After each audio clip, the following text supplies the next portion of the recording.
All right, hello. So, welcome to another Let's Talk video. There's a bunch of leaks and rumors and news and all that stuff. So, we're going to jump into some of the stuff that is going on around the gaming industry. Starting off with this little brand new piece of information that just dropped. Important changes to PlayStation communities on your PS5 console. So, as of November 13th, 2023, integration with X, formerly known as Twitter, will no longer function on PlayStation 5 and 4 consoles. This includes the ability to view any content published on X on the PS5 and 4, and the ability to post and view content, trophies, and other gameplay related activities on X directly from the PS5 4, or link an X account to do so for details on how to game share. So, this was something that a lot of people were using, especially when they're running through all the PlayStation exclusive titles, especially on their PS5 and all that. There is a whole editing suite and there's a recording functionality and all that stuff on the PS5. So it's interesting that they would take the integration to Twitter off from the PlayStation directly. You can still do this stuff. It's on the PlayStation app. You can take anything that you record on the PlayStation. You can upload to the PlayStation app through the Galaxy or the Gallery app, and you can share it up to your PlayStation app. You can make it actually automatically share. Go into the PlayStation app on your phone or your tablet or whatever you can run the app on, and then you can actually take that and post it up onto social media that way. It's an extra step, but at the same time, you can actually edit and do whatever you want to in the apps that are on your phone, and then be able to post it up. I've been doing it that way all along. I never really used the feature of posting directly from the PlayStation up to my Twitter account, just on the fact that I don't post a lot of gameplay stuff onto Twitter as is, which I probably should do more of that. But most of my stuff goes up on Instagram, and yeah, I've been doing it that way just because X over the years, Twitter over the years, has there's a lot of people with a lot of opinions. So whenever you post something up, yeah. So yeah, it's a bit of a change. I'm wondering if the reason why they're actually doing this is to combat spoilers, because there is a lot of times people run through a game as quickly as they possibly can. They literally they're only playing the game just to grab spoiler moments and post them up online. So then you have a lot of that spoilery stuff that ends up posted up. And when it comes like something like a Spider-Man, which we're going to get into, when one of those moments gets spoiled, it's done. That's it. So let's keep going though. We were going to get to Spider-Man, but first, I wanted to actually go into a little bit of something on. So WWE 2K23 has a thing called My Faction mode, and My Faction is basically as you can see over here. You build your faction, you collect the cards of superstars, and then you can upgrade into different series of the cards. It's basically the same thing as the I don't know if they call it faction mode or whatever. It's the build a team mode from the NBA series, and also I'm pretty sure like Madden and all those have been doing it. Where you spend money to get the loot box to possibly potentially get the person that you want for your roster. So that is controversial in amongst itself, but then there's an extra layer of controversy that's happening with My Faction mode in the way of they are putting new character models in, and they're putting so you have like a Triple H 2000s era Triple H, you have a an NXT era Becky Lynch or a Roman Reigns, as you can see on this picture here. And what they're doing is they're locking it to My Faction mode, so you can't use it in the universe mode, you can't use it in the play now mode, you can't use it in the what's it called, the My GM mode and all that. So you can't use it in any mode other than My Faction, which is really ridiculous, because essentially what they're doing is handcuffing themselves out of a DLC sale, possibly, where hey, you spend $10, you can get this character pack of outfits and era. Like, imagine if you had all these outfits and you can end up buying like a pack. In all honesty, so I've been jumping into UFC, as you can see on the channel. EA Sports UFC 5 came out, and I've been jumping into that and checking out. And I was checking out a little bit of the Twitter page from UFC 4, and EA is pushing out new roster members for the EA UFC games every few months. And you're telling me that they can't do that with the costume stuff, even though they are building it and putting it into My Faction mode. So it's this different thing of like the different publishers wanting different sources of money, basically. EA is cool enough to, I know everybody's like, evil EA and evil Take-Two and Activision, or and Rockstar and all that. So EA is actually doing a better job, even though EA was the ones that did all the loot box craze and all that. But they are doing a better job at giving updated, more refreshed content for the UFC games than what we're seeing from Take-Two and WWE with the My Faction stuff. I take nothing away from the developers. The publishers are making these rulings. It's EA higher ups, the board of directors, whoever's making the money decisions at EA. The same way with 2K and Take-Two and all that. There is a higher up directive that the developers are getting, that you can only put these things into My Faction mode because we want people to spend money and do all that. It's part of the business. It's part of the gaming industry. It sucks, but I really hope going forward, and I think more of us should be speaking out on this, is that if you want to charge everyone for the characters and the costumes and all that stuff, where it's like 6 characters and it's like maybe a $10 bundle or something like that. Okay, I would like to see that more in a season pass format, so you can when something comes out, you just boom, you got it, you're good to go, and you're right there. But again, they're locking it behind a game mode, which is not a whole lot of people. Everybody hates My Faction. The game mode itself kind of sucks because you get locked into doing these towers essentially, instead of being able to go into like universe mode and starting up a story mode and all that stuff.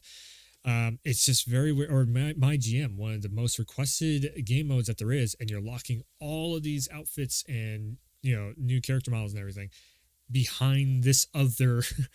It's so weird to see that to happen. So again, hopefully I think more people should be speaking out on this practice of locking stuff behind a certain game mode. It just makes absolutely no sense why you would want to do that. Cut off the characters. I mean, you are already seeing like the game is kind of hacked in a sense, from other content creators uploading, or community creators, I should say, uploading all these different outfits and everything to the community creations, and then you can end up using it outside of that. But it's just like, why would you not make the official thing as that of other? Not everybody plays My Faction. Majority of people would rather play Universe or My GM. So, to keep on going on here. So, of course, another month, another week, and another series of just leaks and rumors from the GTA front. So, as you can see over here, so GTA has been, it's kind of ridiculous how many times we've had this happen over and over and over and over and over again. I like how a lot of these are all IGN posts too. When all I did was typed in Grand Theft Auto 6, and mostly it's all just like fake trailers and IGN posts that are just popping up left and right. So we all know what ends up happening with the fake posts and all that. Like this one, GTA community is struggling to cope without a GTA 6 release date. So there was a whole lot of rumor mill stuff going on, and this is the reason why, again, it's just a giant, another example, a giant example of why you should never trust rumors or leaks or any of that stuff. Only trust the official, like, PR, marketing, community managers, team stuff that is with the development team that are making these games. So there was a giant rumor mill thing going around that GTA 6 was going to have a magical release date and a magical trailer that was going to be showing Vice City and the brother sister probably protagonists of the game and all that. The stuff that we know of is not set in stone until it is shown in a trailer, and I've said this over and over and over again. But for some reason, I don't know why, but Rockstar fans are so gullible. They jump in. Well, in all honesty, the gaming industry is so damn gullible with this stuff. They jump in and they find this one little piece of information. They just hop onto it, and it goes to show how creative the community really is around gaming, because the trailers that have come out for GTA, they do, somebody will jump into Unreal Engine and they will make a trailer out of pretty much nothing and make it look like Vice City or something. And it looks, it looks legit, but it's not. And it's not, because as much as you would like, they're not, first of all, if something looks like Unreal Engine, then you just know automatically it's not legit, because Rockstar doesn't work with the Unreal Engine. They work with their own engine. It's the Rage engine, I do believe it's called. So it's just, again, seeing, it's kind of ridiculous though, just seeing how angry and upset the fan base also gets. I get it though. It's been 10 years since GTA 5 has come out. It's been like almost 2.5 console cycles, I think, since GTA, like the GTA 5 came out on the Xbox 360 and PS3. That's how long ago that game came out. And everybody's just been clamoring for, we want a new GTA. Now, the one thing you got to remember though is, in that time span, we've also seen Red Dead Redemption 2 come out. So we've seen remasters come out, and a whole lot of GTA Online expansions come out. So are they using the money that they're getting from the shark card stuff and everything? Because GTA Online makes a ridiculous amount of money. It makes a ridiculous amount of money. It's like the same level of like Fortnite or something. The amount of money off from DLC transaction stuff that they end up making it's just stupid money. How does that mean that they have been making GTA 6 this whole time for like 10 years, whatever it's been?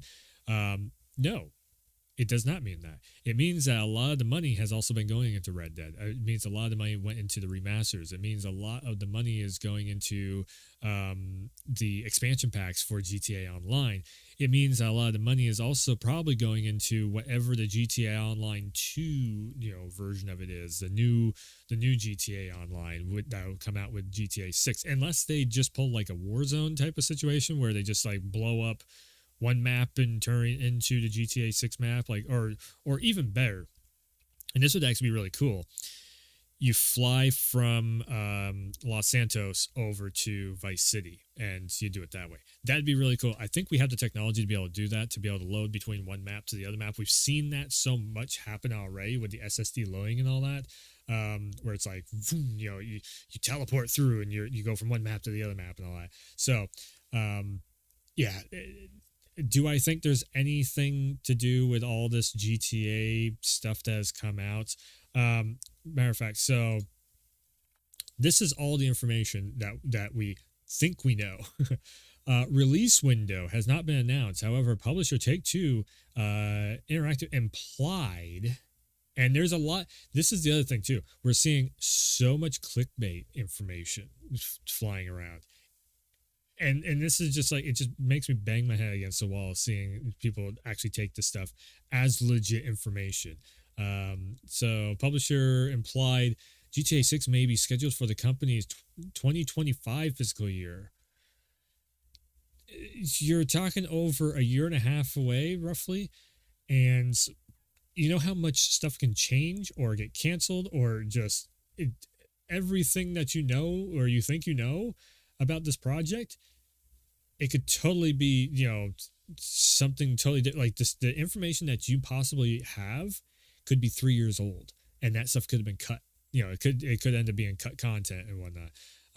So the implication is found Take-Two's yearly earnings report, which includes a meteoric rise in forecasts and bookings. So Take-Two projects over $8 billion in net booking fiscal year, a 50% increase over its previous record high of 5.3 billion achieved during that. Again, it's implied, sure, but that could be anything. It could be the Max Payne remakes. It could be Manhunt comes back. There's so many different things that could be. So GTA 6 will likely launch on PS5, Series XS. A PC version is expected. How would they even know? I mean, I would hope so that they would end up having this on have GTA 6 on all platforms. PC version is expected, though there's no guarantee it'll be available at launch. No, I'm pretty sure they're going to go for a PC version at launch with this because it's GTA. Like, if they didn't, all the role playing community would be super bummed. Rockstar's two latest, GTA 5 and Red Dead 2, were released on PC at a year after debuting on console. Again, though, this is a very different day and age and era of Rockstar. They want as much money as they can possibly get. So a lot of people will probably take that statement and be like, well, yeah, they're just money hungry. But in all honesty, if they want more money, they're going to try and put out a better product, because if they don't put out a good product, they're not going to make that money. So, just business 101 is them being money hungry is somewhat of a good thing, but them overcharging for stuff like shark cards, like in-game stuff that you're trying to buy, with the in-game economy and all that. Yeah, that's where it's that's the other side of the sword, basically. February 22, Rockstar officially confirmed the next GTA, presumably named GTA 6, was in development.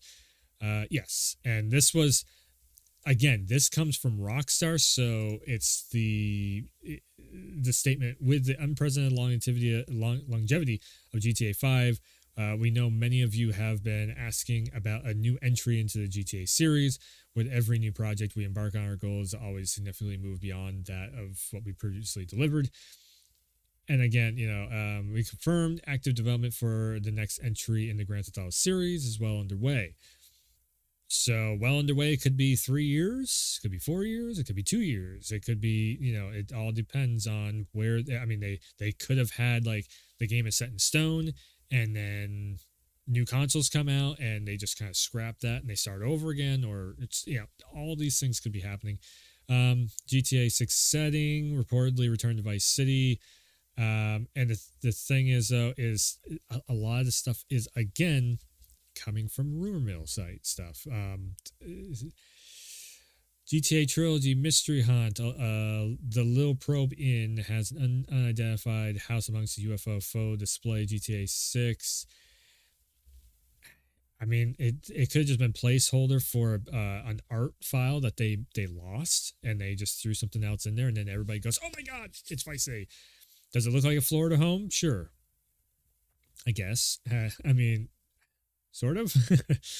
The story protagonists, reportedly 2 bank robbers and a Bonnie and Clyde inspired story, according to Lucia and Jason, while Lucia potentially marking the first female playable character in GTA's 3D era. So I've heard the Bonnie and Clyde thing, which would mean that they are kind of boyfriend and girlfriend, but then also the other side of it is that they're brother and sister. So, okay. Yeah, there has been gameplay leaks, which, again, we don't know if any of that stuff is actually going to make it there. So this is actually what I wanted to actually read into a little bit here. Was developed by Rockstar North, the studio responsible for every mainline GTA since '97. Rockstar has officially worked with CFX, the modding team behind the biggest GTA 5 roleplay server. It's unclear if the group will work on similar content for GTA 6, which is cool. If you bring in the community to work, on all this stuff, that is awesome. My book. 2 staple developers of the GTA series left Rockstar in the years following GTA 5. Rockstar Games co-founder, head writer Dan Houser, and former Rockstar North president Leslie Benzie. Houser wrote on most of the Grand Theft Auto games from Grand Theft Auto 2 to 5, while Benzie served as a series producer since GTA 3. Rockstar's VP of writing, Mike Unsworth, also left the company, though given the timing of his departure, August 23, his work on GTA 6 may have been already completed. Which, again, this is... it could be a big red flag. All this stuff could be a big red flag for having, a lot. If anything, this might be the last great Grand Theft Auto that comes out. It's just GTA 6. This could be it peaked basically. I really hope that they stick with their guns and keep making GTA the way that they've always made GTA. But there's no guarantee that that is going to be a thing. Um, it's just it is really unfortunate. GTA has been around for so long that a lot of the people who made Grand Theft Auto what it is not there anymore. So can a new era, can a new guard, new blood on the team, can they make an experience that keeps up with the crazy thrill ride, the parody, the uncensored, unbridled, just unhinged and comedy, but also parody of the real world while not making Saints Row, and it lives up to the hype, and that's the biggest weight on the shoulders of all these developers. Anybody who's working on GTA, can it live up to the hype? Because GTA, when Grand Theft Auto drops, the industry stops, and that is it's the same thing as like Elden Ring or Cyberpunk or something. Grand Theft Auto is like the catalyst of all these games that have open world that have done sandbox and everything. It is Grand Theft Auto is like that is the history maker right there. Talking about sandbox stuff, we need to talk about Spider-Man 2. Now, there was a whole bunch of stuff coming out just recently, as of, I do believe, yesterday. No, earlier today. So, the developers have hit PlayStation 5 exclusive. Actually, you know what? Let's go over to the original article here. So, Spider-Man 2 writers break down the game's biggest spoiler. Now, this is going to going into spoiler territory. This is spoilers. We're going to be openly talking about spoilers for Spider-Man 2. Again, spoiler territory. Turn the video off. Come back a little bit later if you don't want to get spoiled on anything. Now we're going to spoilers. Okay, so like the original Spider-Man Miles Morales before it, the recently released Spider-Man 2 is with two Spider-Man on hand. Peter Parker, Miles Morales, plus the introduction of Kraven and also Venom, a sequel can't help being a bigger beast, more stakes. We just had to pick Insomniac Games team's brain about how those decisions were made. So this is, to me, this is actually kind of controversial what they were saying in this. So they go through talking about how they figured out how to taking Venom from Flash Thompson, Brock, to bringing it over to Harry Osborn, and the reason why they did all that. Of course, they don't go into like the Black Cat stuff, that controversy, but they did go into the whole parts of Miles Morales being kind of handed the torch by Peter Parker. We always knew that this wasn't a mentor-mentee story. This was about two Spider-Men who are incredibly good at what they do. You see, this is the weird part about this, though. It is a mentor-mentee story because throughout the whole time that whether it is, bringing in Miles Morales in the first game or even Miles Morales, Miles Morales is still asking Peter how to do the job. Like he learned a lot with his time when Peter went off to Europe with MJ. I think it was Europe. Anyways, him and MJ left New York, and Miles was there to protect the city. So Miles did learn, and he grew up and all that. But with Peter coming back, Peter is the main Spider-Man. he just kind of is, and he is the one that is still keeping Miles on track to making sure Miles doesn't just turn into Spider-Man, making sure Miles Morales is still Miles Morales. And so the whole time Pete is still being that mentor to Miles Morales.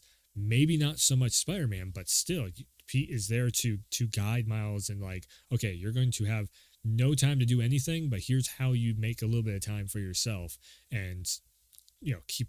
So that's one of those big fundamentals of the story is that. And then also Miles, where Peter is dealing with Harry and the symbiote stuff.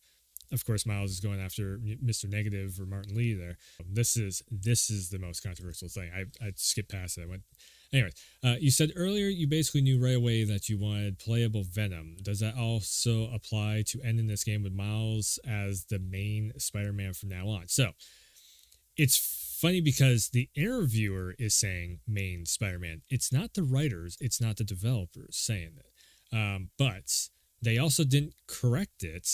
So they went with the whole thing of it always felt very natural, and I think we all collectively thought it would happen. To me, it shows a great deal of evolution from Miles at the beginning of the game. We see him struggling to figure out what he wants to do with his life, but by the end, Miles carrying the burden of saving the city and also carrying Pete when Pete wasn't strong enough to carry himself at various points, which is true to a sense. It's more or less, to me, it felt like the story was like it. Pete was getting taken over by the symbiote, and all the characters were bringing him back from the brink of just being taken over by the symbiote. Like MJ's there to bring him back to reality. Miles is there to knock him upside the head and bring him back also. And then Harry, it's just like the whole time Pete's like, I got to get the suit back to Harry to save Harry's life, basically. So again, everybody's it's like everybody's just taking it as, oh well, Pete's given the torch over to Miles, so Pete is just done. Okay, so that's what's been so cool about writing a story about two Spider-Men. They're both strong, and one of them can be strong when the other is not. By the end, Miles is more confident. He's like, yeah, I got this. How much worse can things get?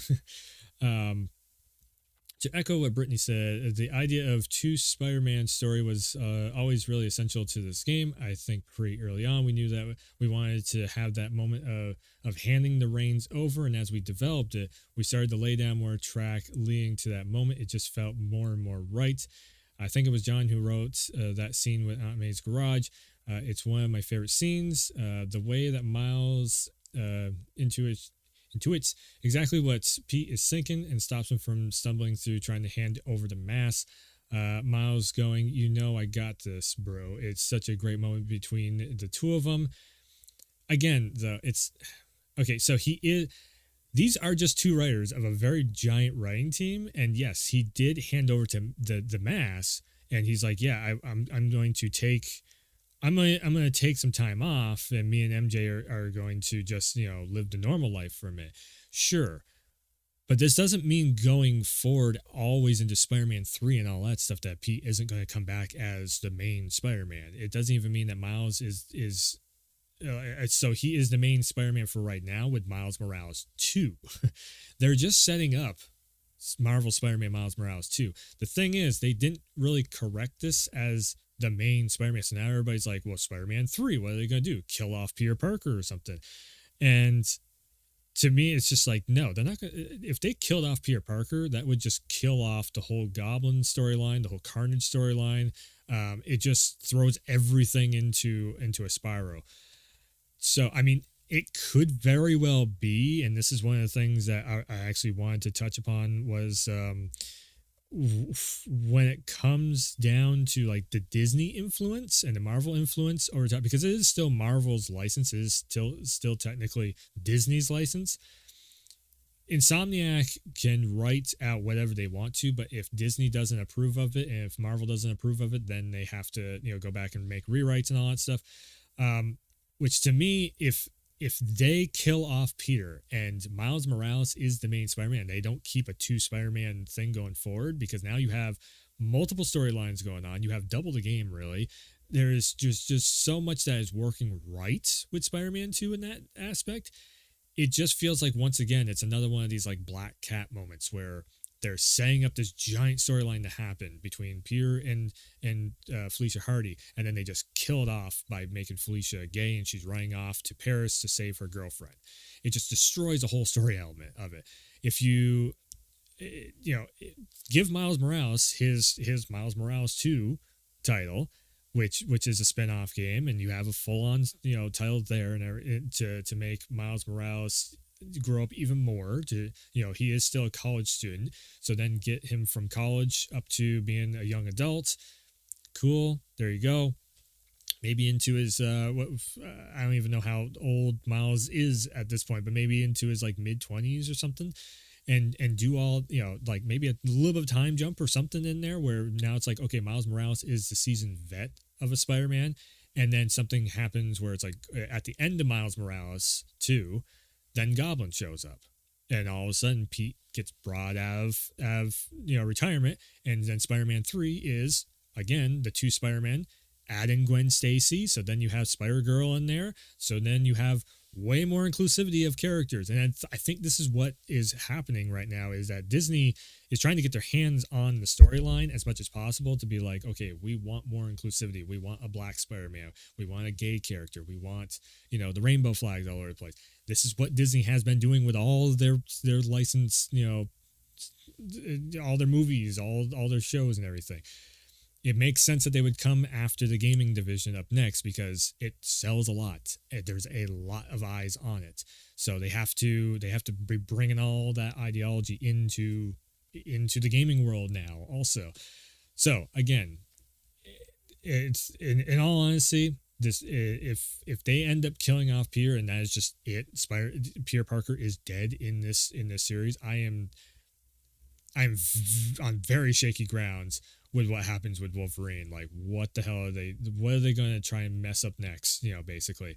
On the flip side of that, it's I lose interest if they start up this really, really cool thing of, Peter Parker and Miles Morales working together, along with MJ being a badass, having these, like Resident Evil shootout moments, and then possibly bringing in Gwen Stacy, where, hell, you could have 3 playable characters there with 3 different storylines that are interweaving and all that stuff. That is Spider-Man to the core.